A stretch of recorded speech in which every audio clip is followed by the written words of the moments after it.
Om Swastiastu. Baik, di video kali ini saya akan menjelaskan terkait dari LKM Ketiga Agama Hindu dengan materi catur marga dan tempat suci dengan dosen pengampu Bapak Dr. Inyoman Tika MSI. Namun sebelumnya izinkan saya untuk memperkenalkan diri terlebih dahulu. Baik, perkenalkan nama saya Putu Deanita Dewi dengan NIM 23170511004 dengan nomor absen 21 dari Prodi S1 Akuntansi Rombal 17 Agama Hindu. Nah, adapun topik pembahasan yang ingin saya paparkan di video kali ini yaitu yang pertama adalah terkait dari definisi catur marga, kemudian ada bagian-bagian catur marga, lalu yang ketiga adalah implementasi ajaran catur marga, kemudian adalah keempat yaitu tempat suci agama Hindu, dan yang terakhir adalah jenis-jenis pura. Nah, jadi untuk selanjutnya saya akan paparkan terlebih dahulu terkait dengan topik pertama yaitu mengenai definisi catur marga.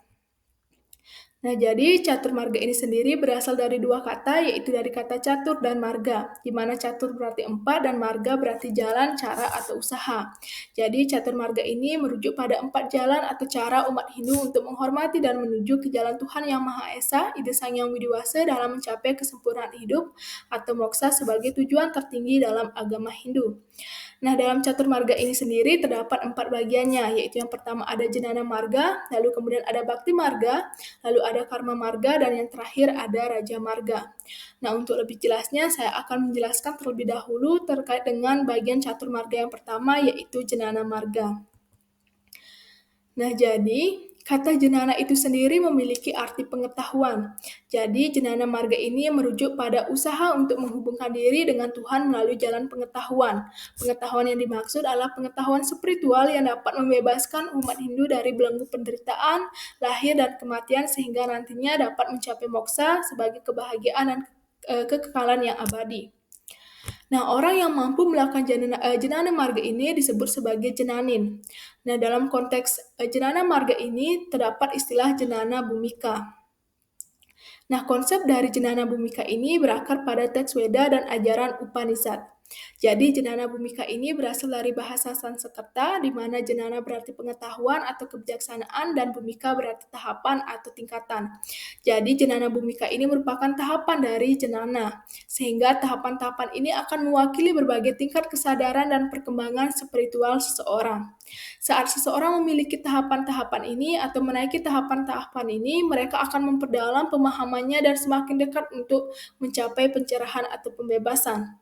Adapun tahapan-tahapan dari jenana bhumika ini yaitu yang pertama adalah aspirasi pada kebenaran atau subeka. Nah, pada tahap ini seseorang akan memiliki keinginan untuk menjalani kehidupan yang baik dan hasrat untuk mencapai pengetahuan yang sejati.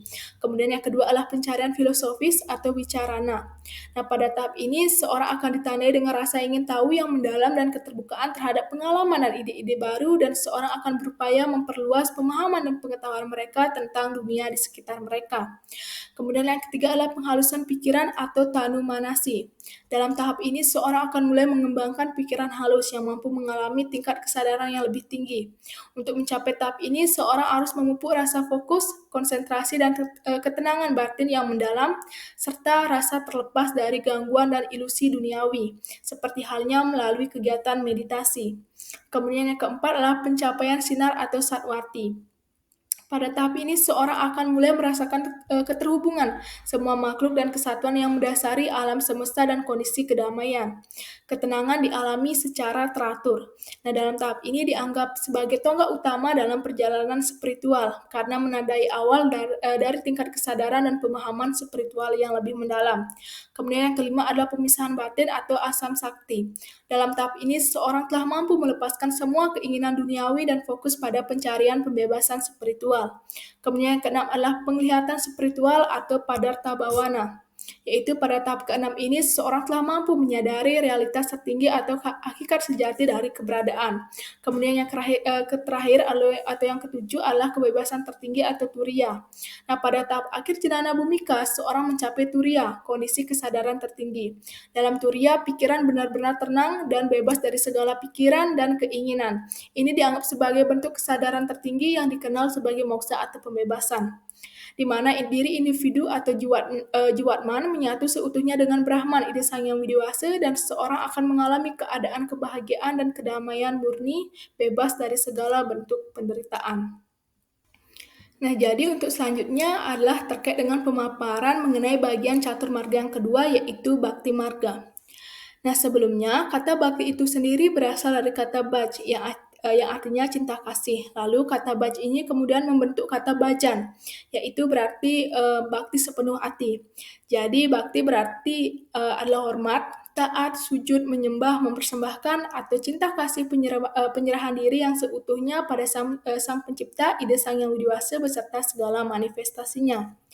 Nah, sehingga Bhakti Marga artinya adalah jalan atau cara menghubungkan diri dengan Tuhan Yang Maha Esa dengan berlandaskan antar dasar cinta kasih yang mendalam kepada ide Sang Yang Widiwasa dan segala ciptaannya.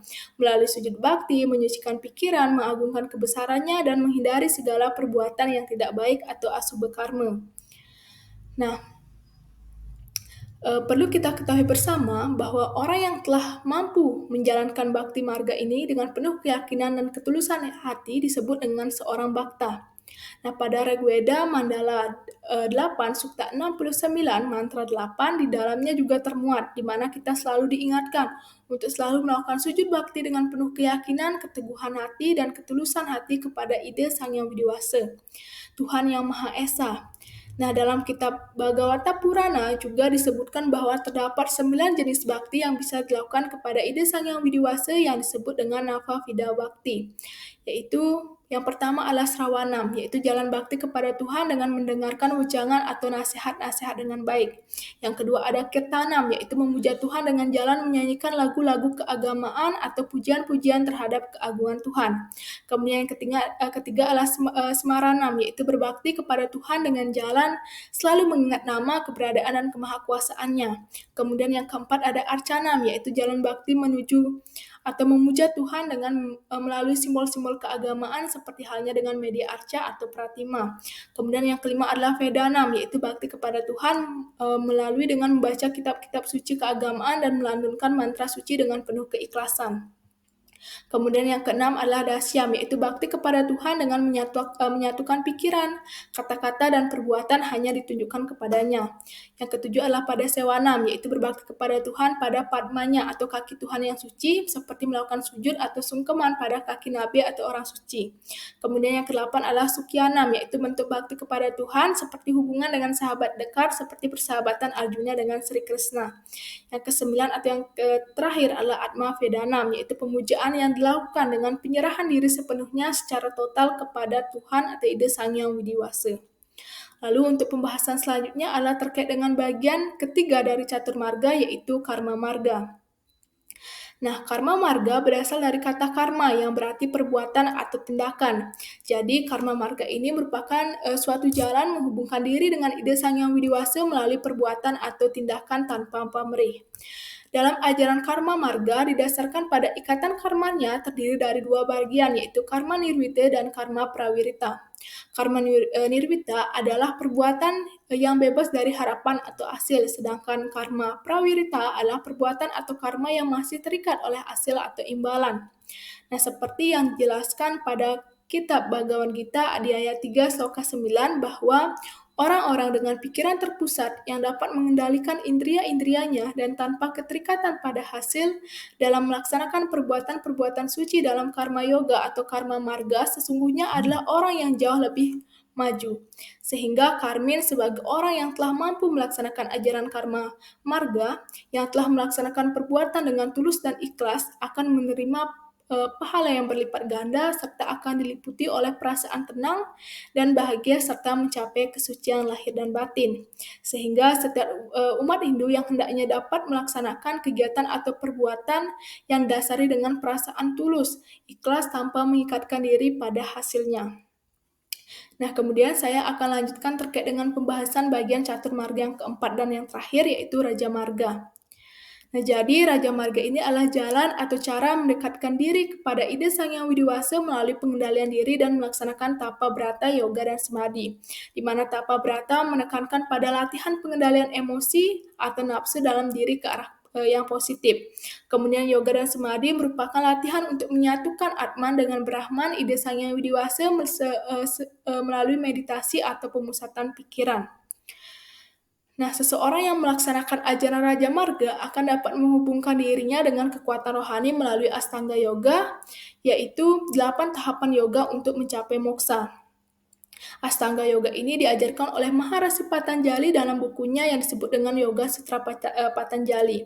Adapun bagian-bagian dari Astanga Yoga ini yaitu yang pertama adalah yama. Yama merupakan suatu bentuk larangan yang harus dilakukan oleh seorang dari segi jasmani seperti tidak berbohong, membunuh, pantang menginginkan sesuatu yang bukan miliknya, dan lain sebagainya.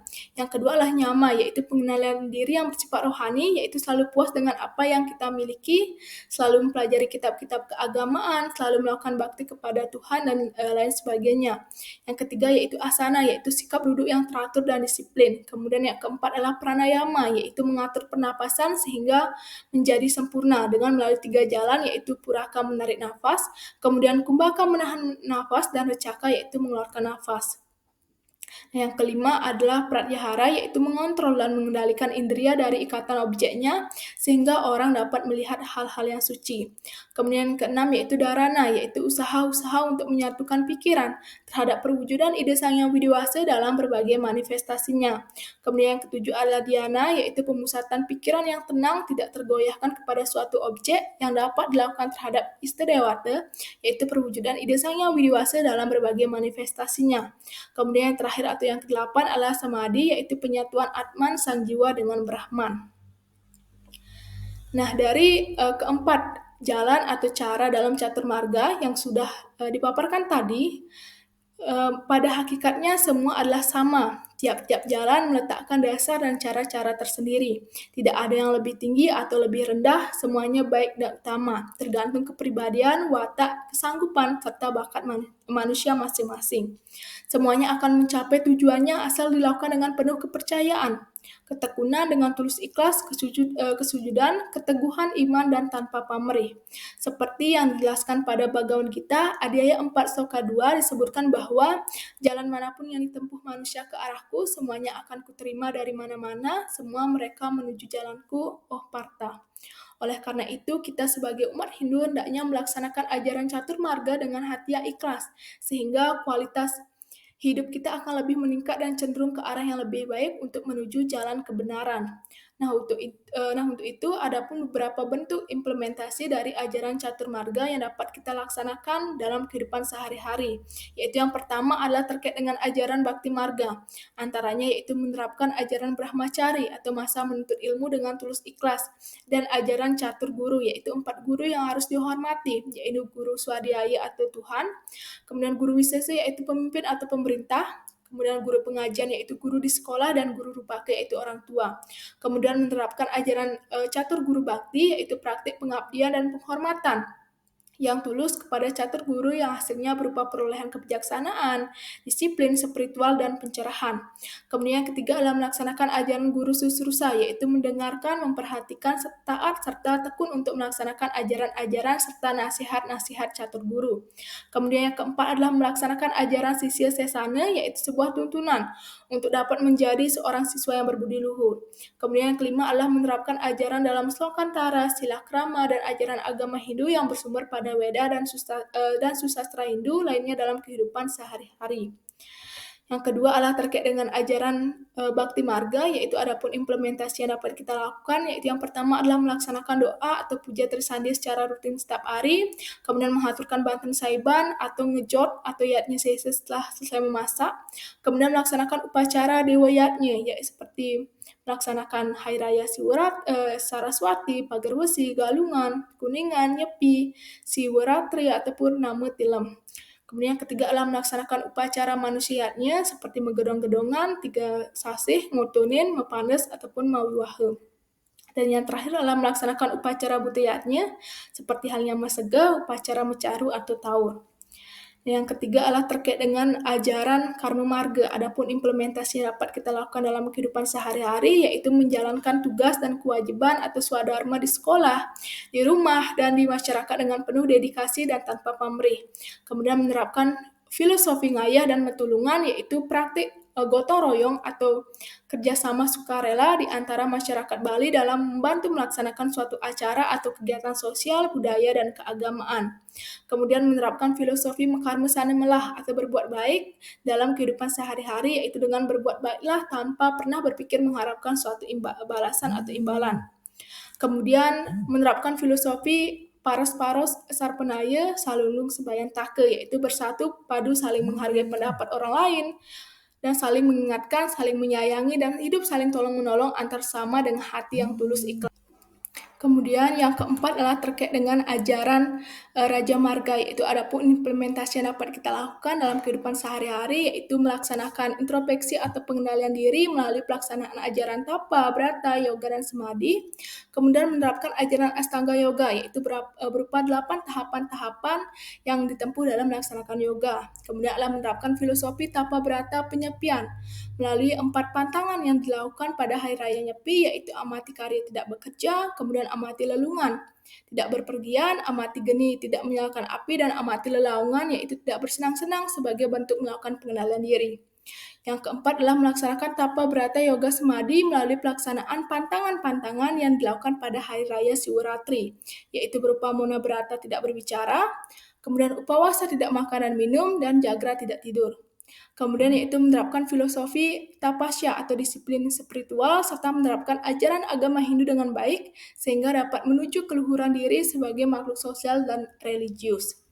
Nah, selanjutnya saya akan membahas mengenai topik ketiga, yaitu terkait dengan tempat suci agama Hindu. Nah, dalam agama Hindu di Bali, tempat suci bagi umat Hindu disebut dengan pura. Kata pura sesungguhnya berasal dari akhiran bahasa Sanskerta, yaitu pur, puri, pura, porem, dan pore, yang artinya gerbang. Namun, dalam perkembangan pemakaiannya di Pulau Bali, istilah pura menjadi khusus untuk penamaan tempat ibadah atau tempat suci. Nah, jadi pura merupakan tempat suci untuk memuja Ida Sang Hyang Widiwasa beserta segala manifestasinya dan Atma Siddha Dewata atau roh suci leluhur. Selain kata pura juga dipergunakan istilah kahyangan atau parahyangan. Kata kahyangan ini berasal dari kata hyang yang berarti mulia dan terhormat. Jadi kahyangan berarti tempat yang dimuliakan untuk melaksanakan pemujaan kehadapan Ida Sang Hyang Widiwasa Tuhan Yang Maha Esa. Nah, berdasarkan lontar Usana Dewa, dijelaskan bahwa Empu Kuturanlah yang mengajarkan umat Hindu di Bali membuat kayangan jagar seperti pemujaan dewa di Jawa Timur. Kedatangannya banyak memberikan perubahan-perubahan pada masyarakat Bali, terutama tata cara upacara keagamaan dan pembuatan tempat suci. Beliau mengajarkan tata cara membuat sat kayangan jagat, kayangan catur kepala, pelinggih, meru, gedong, kayangan tiga, serta memperbesar dan memperluas pura besakih. Nah, selain mengajarkan membuat bangunan tempat suci secara fisik, beliau juga mengajarkan membuat bangunan tempat suci secara aspek spiritual, seperti berbagai jenis upacara dalam proses pembuatan tempat suci, pedagangan pelinggih, dan lain sebagainya. Nah, berdasarkan kepercayaan umat Hindu, letak tempat suci umumnya ditempatkan di hulu, yaitu berpedoman kepada matahari terbit atau letak gunung, karena dua hal tersebut diyakini sebagai arah yang suci, sebab kedua sumber alam ini diciptakan oleh Tuhan sebagai sumber kehidupan semua makhluk. Nah, tempat suci Hindu umumnya terletak di tempat-tempat yang dikelilingi oleh alam yang asri, seperti misalnya laut, gunung, gua, hutan, dan sebagainya. Nah, dalam agama Hindu, struktur bangunan tempat suci pada umumnya dibagi menjadi 3 bagian sebagai simbol burloka atau alam bawah, kemudian buah loka atau alam tengah, dan suah loka atau alam atas. Sehingga penataan bangunan tempat suci di Bali dibagi menjadi 3 bagian wilayah yang disebut dengan Trimandala. Nah, jadi bagian-bagian Trimandala tersebut yaitu yang pertama adalah Kanistama Mandala, yaitu Jabasisi atau area luar yang merupakan areal pura yang berada paling luar.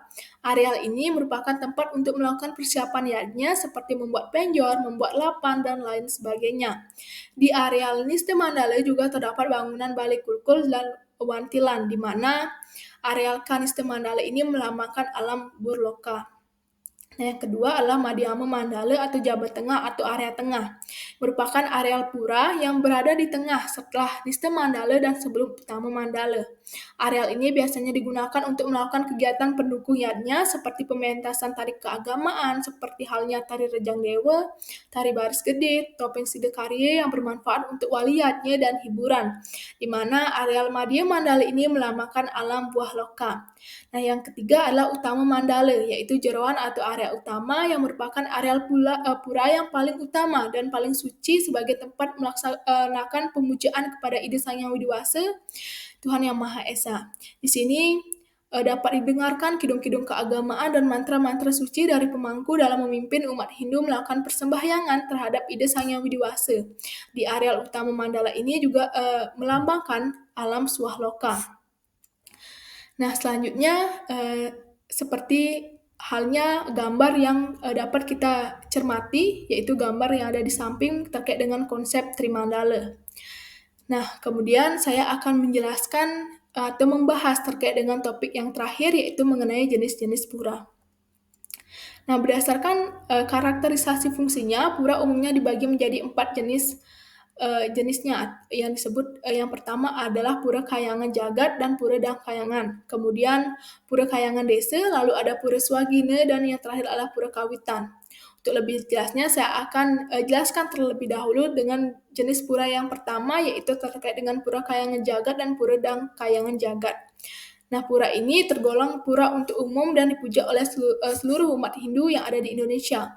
Nah, sebagai tempat pemujaan kepada Ida Sang Hyang Widi Wasa dalam segala prabawanya atau manifestasinya. Pura Kayangan Jagat merupakan tempat suci dengan konsep Sanga, Mandala atau Dewata Nawasanga. Sehingga Pura Kayangan Jagat dikenal sebagai 9 pura utama yang menjadi stana atau tempat 9 dewa penjaga arah mata angin. Antaranya yaitu Pura Lempuyang Luhur sebagai tempat stana Dewa Iswara sebagai penguasa arah timur, kemudian Pura Gua Lawas sebagai stana dari Dewa Maheswara yang merupakan manifestasi Tuhan sebagai penguasa arah tenggara, kemudian Pura Andakasa yaitu tempat pemujaan Dewa Brahmas yang merupakan penguasa arah selatan, kemudian Pura Luhur Uluwatu sebagai tempat pemujaan Dewa Rudra sebagai manifestasi Tuhan penguasa arah barat daya. Kemudian ada Pura Batu Karu yaitu sebagai stana Dewa Mahadewa yang merupakan penguasa arah barat. Kemudian Pura Puncak Mangu merupakan stana Dewa Sanskara yang sebagai penguasa arah barat laut. Kemudian ada Pura Ulun Danu Batur yang merupakan tempat pemujaan Dewa Wisnu sebagai penguasa arah utara. Kemudian ada Pura Agung Besakeh yang tempat berstananya Dewa Sambu sebagai penguasa arah timur laut. Dan Pura Pusareng Jagat merupakan tempat stana Dewa Siwa sebagai penguasa arah tengah. Sedangkan Pura Dangkayangan dibangun untuk menghormati dan memuja kebesaran atau jasa-jasa dari guru suci atau dangguru yang pernah datang ke Bali. Pura-pura ini dibangun atau kaitannya dengan Dharma Yatra atau perjalanan suci beliau. Seperti halnya Resi Markandia, Dangyang Dwi Jendra, dan Dangyang Astapaka, dan Empu Kuturan. Seperti halnya Pura Rambut Siwi yang memiliki keterkaitan dengan Dharma Yatra atau perjalanan suci Dangyan Dirata di Bali. Kemudian ada Pura Agung Gunung Raung Taro yang dibangun oleh Dangyang Markandia, lalu Pura Silayukti yang dibangun oleh Empu Kuturan di Bali, kemudian ada Pura Dasar Buwana yang dibangun oleh Empu Dwi Jaksara dari Kerajaan Wiliwatika atau Kerajaan Majapahit, serta pura-pura sejenis lainnya. Nah, jenis pura kedua adalah Pura Kayangan Desa. Nah, pura ini disungsung oleh desa adat. Jadi, desa akan dibangun pura yang bernama Kayangan 3, yaitu 3 buah pura yang melingkupi desa, ialah pura desa sebagai tempat pemujaan Tuhan dalam prabawanya sebagai pencipta yaitu Brahma, kemudian pura Pusa sebagai tempat pemujaan Tuhan dalam manifestasinya sebagai pemelihara yaitu Wisnu, dan pura dalam sebagai tempat pemujaan Tuhan dalam manifestasinya sebagai pelebur yaitu Siwa. Nah, kemudian yang ketiga adalah Pura Swagina. Nah, kata Swagina ini sendiri berasal dari kata gina, yang artinya pekerjaan. Jadi, pura ini memiliki keterkaitan dengan karya atau pekerjaan manusia sehingga sering disebut dengan pura fungsional. Oleh karena itu, pemuja dari pura-pura ini disatukan oleh kesamaan di dalam mata pencaharian seperti untuk para pedagang adalah pura melanting dan para petani dengan pura subaknya. Nah, jenis pura yang terakhir yaitu ada pura Kawitan. Pura ini sudah bersifat spesifik di mana para pemujanya ditentukan oleh asal-usul keturunan atau ikatan yang disebut dengan wit atau leluhur berdasarkan garis kelahiran dari orang tersebut. Dan hal ini akan diikuti secara turun-temurun oleh generasi berikutnya. Contohnya seperti sanggah pemerajan, paibon, panti, dadie atau dadie dalam, pura pedarman, dan sejenisnya. Nah, di sini saya juga paparkan mengenai sumber referensi yang mendasari terkait dengan penjelasan-penjelasan yang sudah juga saya paparkan tadi. Jadi, sekianlah pembahasan saya terkait dari LKM ketiga ini. Saya ucapkan terima kasih dan saya tutup dengan menghaturkan Parama Santi. Om Santi, Santi, Santi, Om.